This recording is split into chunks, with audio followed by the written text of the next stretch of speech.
The Department of Human Services has been replacing service centres in remote communities. It's part of our commitment to provide better outcomes for Aboriginal and Torres Strait Islander peoples. The first two were opened in Wadare and Halls Creek in 2016 and 17. Now the newest service centre has been delivered across more than 4,000 kilometres of land and sea. The journey began in a factory in Adelaide, from where 6 building modules were trucked to Darwin, then barged to the Gulf of Carpentaria, to Groote Eylandt, home of the Unindiliakwa people.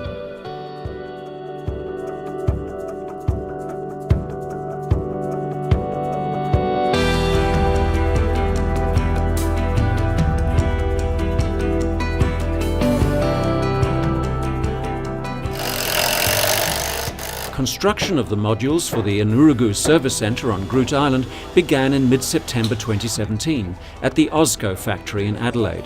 Chris White is Ausco's Business Development Manager. So we'll be constructing the 6 modules in this factory, and they'll take about 4 weeks to build. You can see the production process behind us. Starts off with a floor going through, walls go on, ceilings, cladding, and that whole process takes about that 4 weeks. The modules were then trucked more than 3,000 kilometres to Darwin to be offloaded at the port there. So that longer journey really requires a journey management plan. You know, the guys can't just drive for that long. They've actually got to manage that so they're driving for certain periods, have their proper rest periods. You know, they'll drive in convoy to make sure they're all okay with each other, have their rest stops, and take that week to literally get to Darwin.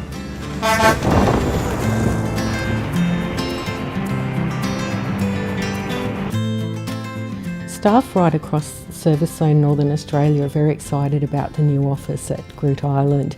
The office has been transported up from Adelaide, and it passed many of our sites along the way through Alice Springs, Tennant Creek and Katherine, and staff were able to snap photos to send to our staff at Groote Eylandt to ensure them that their new office was absolutely on its way.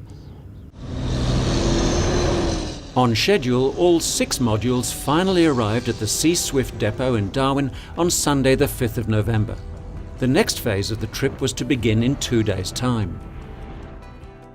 With 2 new service centres recently opened and this third one on the way, why is the department making them a priority? By putting the new offices that we've got into communities, we're instilling a sense of pride in community and the staff who work in those sites, as well as encouraging more local people to apply for employment with the department. The old office at Anuragu on Groote Eylandt served a total population of nearly 3,000 on the island. It was a cramped office shared with other agencies. But the new one will be as good as any around the country. It'll be part of a so-called government precinct in Anuragu. It's right in the centre in the community. So I reckon I proved that. For the people, they like it. It'd be good not to share an office anymore and to have our own space and just have a new, fresh building. Back at the Sea Swift depot in Darwin, all 6 modules and a crane were carefully loaded onto the barge Sandfly. So far so good, the weather was holding, but for Ausco's Chris White, it was touch and go. We're relying on good sea conditions to make this happen.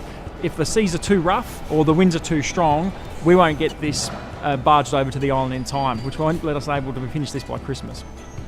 But conditions remained favourable and the Sandfly left Darwin on time. It was to be a 3-day barge trip across the top of Arnhem Land to the Groote Eylandt port of Alyangula. With the barge arriving on time, it was just a matter of unloading the crane and modules in preparation for their final 20-kilometre road trip to the community of Anuragu. Meanwhile, at the site, preparations were underway despite frequent downpours of rain. Concrete pillars and rails had to be put in place to support the 6 modules. With heavy rain sometimes affecting progress, it took 2 days to painstakingly crane all 6 modules into position.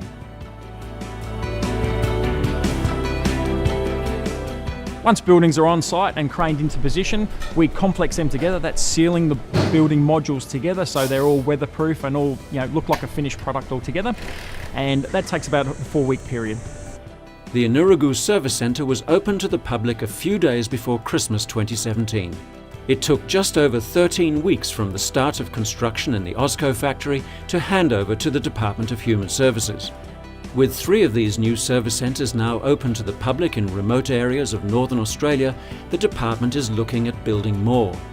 It's all part of our commitment to improve services for Aboriginal and Torres Strait Islander people.